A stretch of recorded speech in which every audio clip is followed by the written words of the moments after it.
All right, hello everyone. Welcome to this short presentation about what we have been doing in security working groups since last time. We will cover a couple of different topics here, and it will be done by a couple of different people. Some of them are not here, so we will see. Yeah, there's one more, just one missing for the moment. So the first thing, this might not seem super interesting in terms of technical things and so on, but for usability and being able to find where things are, we think this is pretty important. So we had a hacking session at Last Connect where we decided that we need to get our act together and pull together all the documentation that we have. And we've done that now. So instead of having to go to a lot of different Gits now and even Google Documents and opti.org and so on, you could just go to a single location now. You have everything there, and using this, you can actually even search the documentation, which is a good thing. What's left? Yeah, you can see we have some documents. I mean, I don't think the general user will really need these documents, but this is something that we will put there also as time goes by.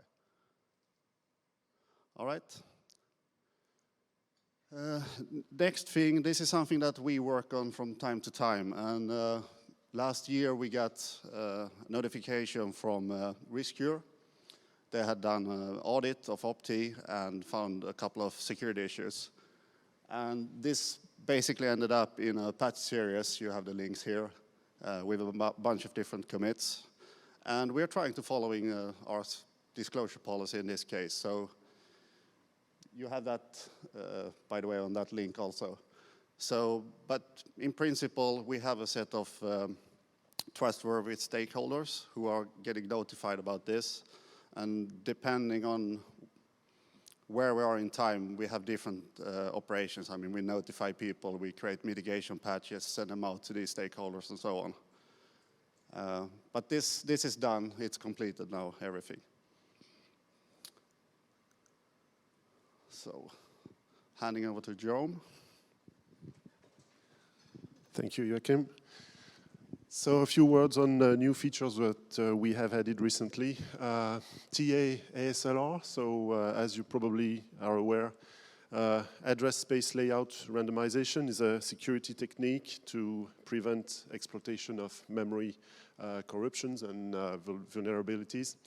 So when this feature is enabled, the trusted applications are simply mapped into user space with a random offset. So the net effect is that the virtual addresses are actually modified and changed. So this will be in Opti 3.5. You will have a new config flag.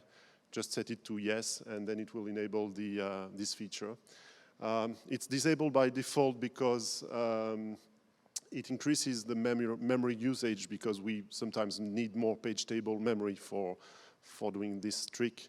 So it's actually enabled only for HiKey 960 and the QEMU build, so that we can test this on a regular basis. And then any platform can enable it and tune it accordingly. Next thing, shared base libraries for TAs. So shared libraries are normally not used by trusted application. The regular way of linking TAs is to use static libraries with archive files. So the files that are used by trusted application, typically they are libUT, the global platform API, libutils, which is a minimal implementation of the C library, and libmpa or libembedTLS, which are library that provide big number and some crypto support. So as I said, normally they are static archives, but in 3.5.0 we have introduced a flag to also produce shared objects. So you will get libut.so, libutils.so, libmpa.so, etc. And these files can be used at link time to link the TA against shared objects. And at runtime, some signed versions of the libraries will be loaded. That's the .ta files. So actually, using shared libraries instead of static ones has an obvious advantage is that it reduces the amount of space used in the persistent storage because you don't have to duplicate the library code. But they will mostly make sense with the introduction of code page sharing, because for the moment, trusted applications do not share read-only page and they do not share code pages. So if you run two instances of trusted application, even though they are using the same libraries, you will still duplicate some memory.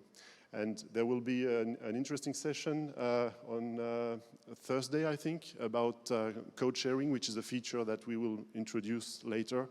And at this point, it will make most sense to enable shared libraries.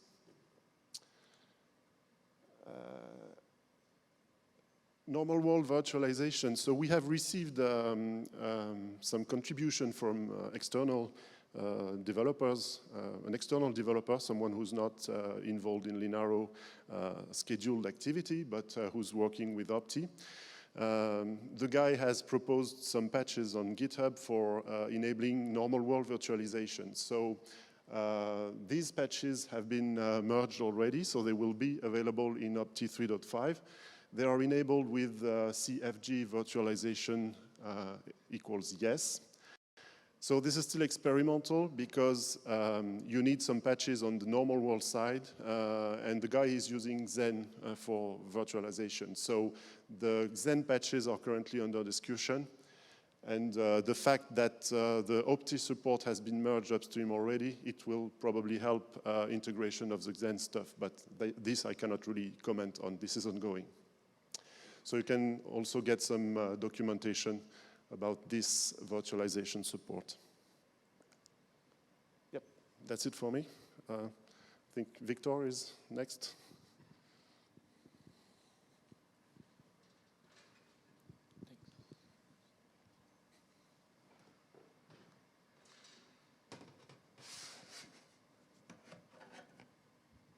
Hi, so just some updates on the AOSP and Keymaster.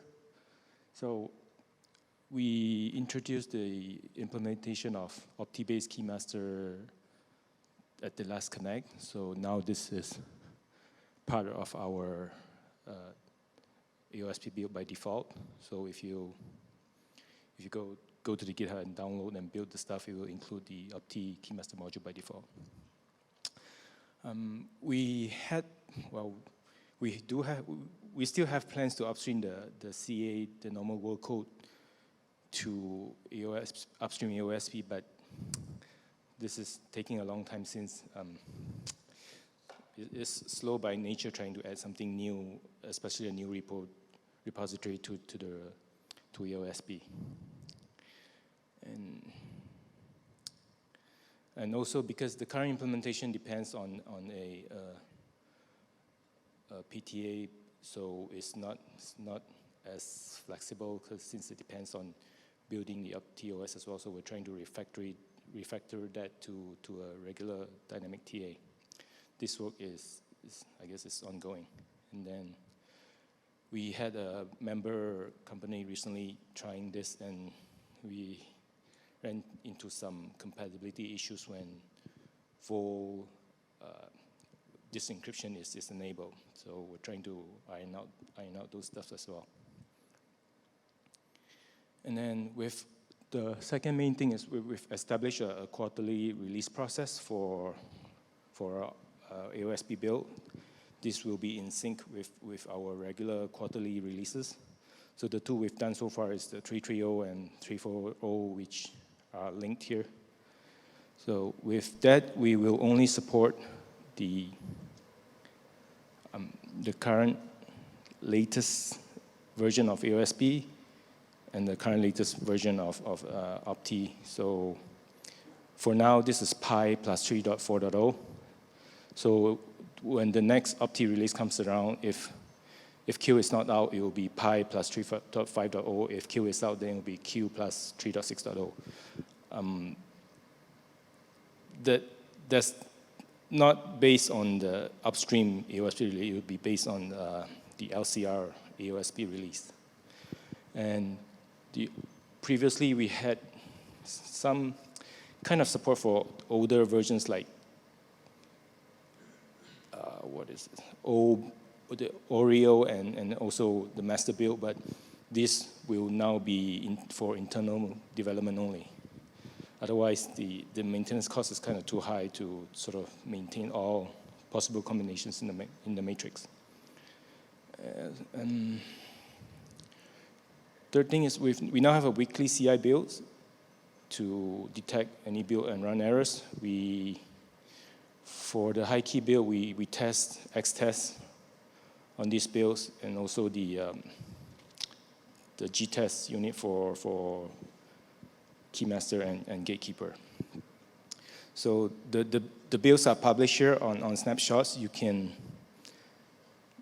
try them out if you want, but these are heavily experimental, so use at your own risk. Oops, sorry. And fourth thing, we've added support for a high key 960 build, but it's not very stable at this point. The ADB doesn't work, so you have to work around it by using ADB over TCP. There are Wi-Fi errors, and then a couple of users online, community users reporting monitor issues. So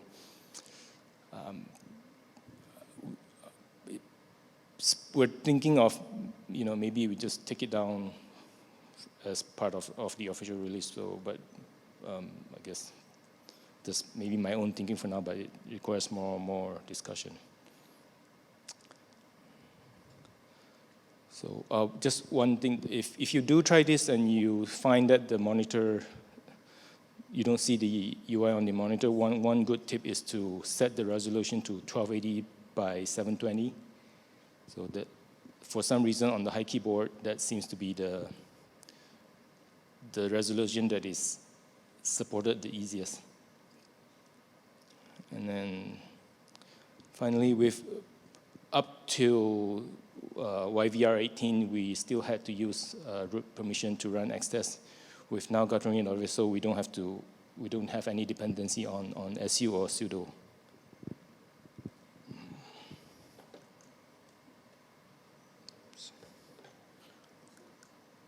Okay, that's all from me. Thanks.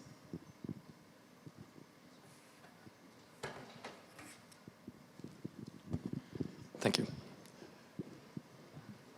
Isolation in secure world using virtualization is introduced in the ARM v8.4 architecture, and that's two specifications currently under development to tell how this will work, and that's SPCI, Secure Partition Client Interface Specification, and Secure Partition Runtime Specification.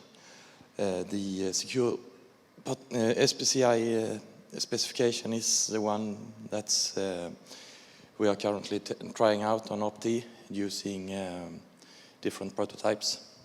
I did one just before Christmas, and Shin has been doing one right now that we are trying out to see that the specification holds. The point with virtualization in secure world is to be able to sandbox the different trusted OSs and perhaps different services and so on. That's it.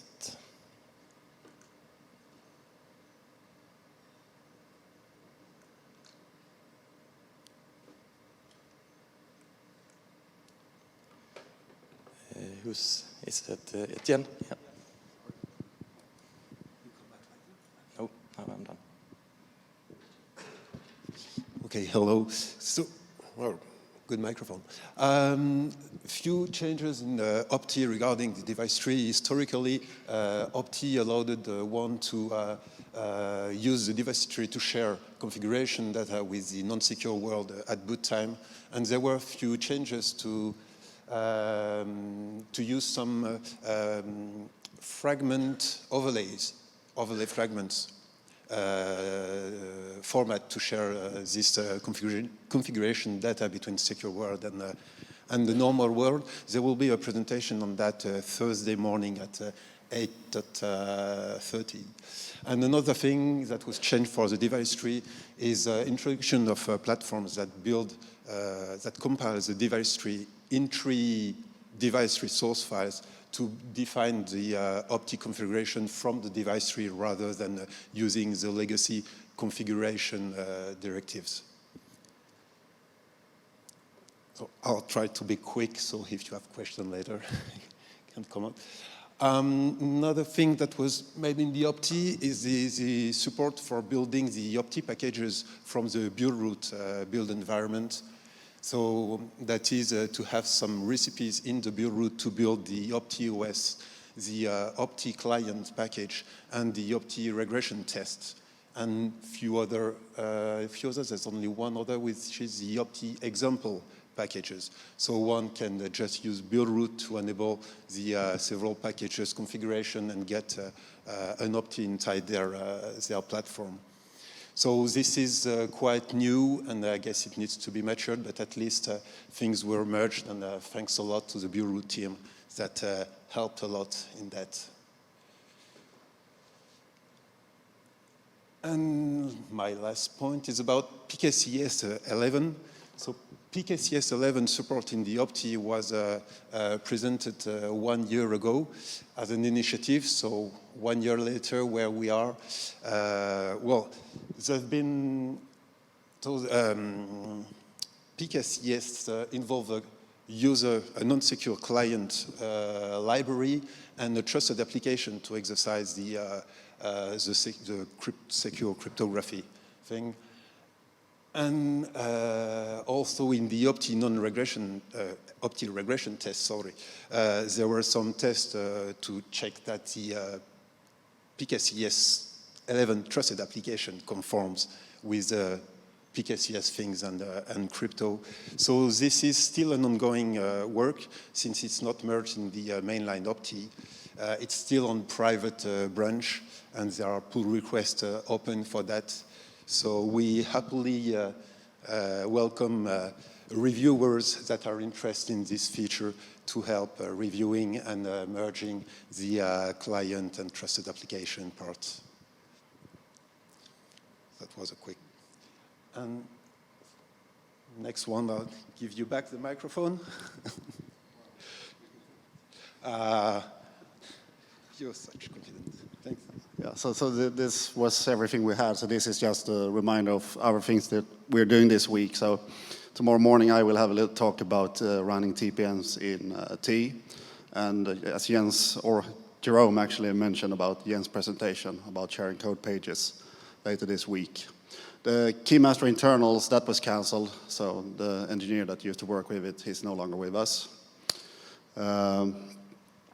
And debugging for OPTI is something Sumit will do. He's there. So, and there are actually a few more talks I've seen in the schedule also touching OPTI in our area. So have a look at the security track. So I guess we're open for questions, if you have any.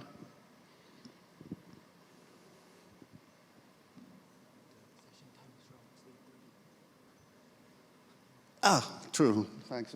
Yeah, we noticed this, that this session time for the TPM in T, that's actually wrong here, but people who have checked it in your app should have gotten a notification today saying that the presentation is 8:30 tomorrow morning. So that's the wrong time. The correct time is 8:30 tomorrow morning.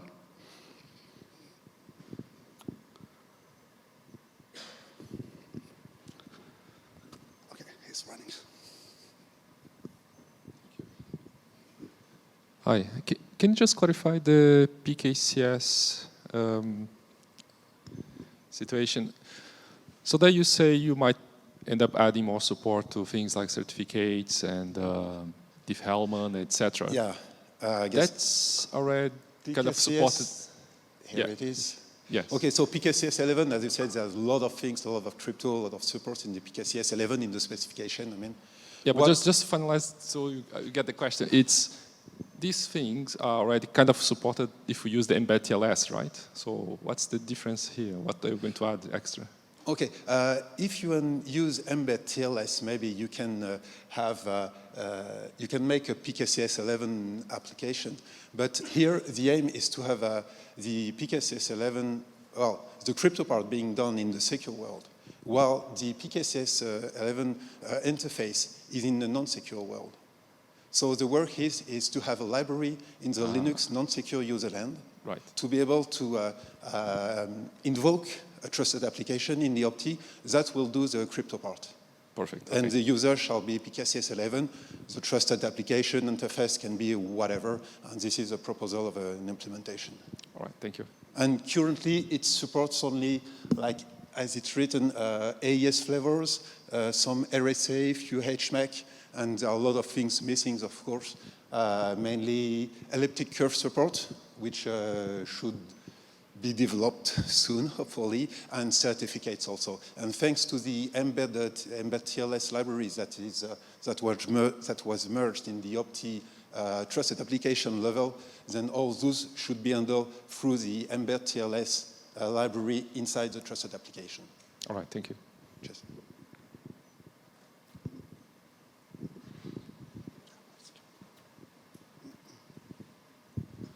Thank you. I want to ask you 2 questions, simply. The first one is that I saw you that you have focused on the shell memory with between multi-TA. But I want to know if you have some schedule or some thinking about the shell memory, the security of the shell memory between the OPTES, between the OPTS and non-security, such as kernel, like that. The first one is that. The second one is, the second question is, I have not saw the application about the new, such as the Strongbox in the Android Q. The Google has said that maybe he want to some OEM to support Strongbox, but I have not seen your schedule or something notice about that Strongbox and other application in the Google. Okay, so the first question was about shared memory between The security and the non-security. non-secure. So Yeah, like that. yeah. That what's really the question? If it's If you have some thinking about that or something to how to make the security of the share memory. Well, it's not secure by design. I mean, it's the specification also. So Yeah. you can use the shared memory to send information to secure side, but that part of the memory isn't secure. So if you need to use secure memory, then you need to allocate memory on the T itself and use that. But because in the TOC or TOP attack situation, the share memory may be if you copy the data in the share memory in the non-security, and then use it in the security mode. This is a simple way, but in the complicated situation, we have with such situation. It's very complicated and can't fix this the security. Yeah, I think I understand what you're saying. I mean, basically, if you're writing a trusted application and you're working with memory, you need to be careful whether you're using the shared memory that is coming from normal world or if you need to allocate something else. So you can't just blindly use the shared memory and think everything magically becomes secure when you're running the TA. Yes. That is not still, I mean, as you're saying, you can still touch that memory. So you need to copy it before actually working with it to secure memory in that case. I thought the specific speaking like that, the how to in our situation, in our case, we just meet the share memory about dynamic allocation. In this situation, it's really complicated. In dynamic allocation, because sometimes maybe we need maybe more than 100 mbit in the security, but I can't reserve so much memory in the security mode. So I have to dynamic allocate it. In this case, it's very complicated. Yes. Yeah.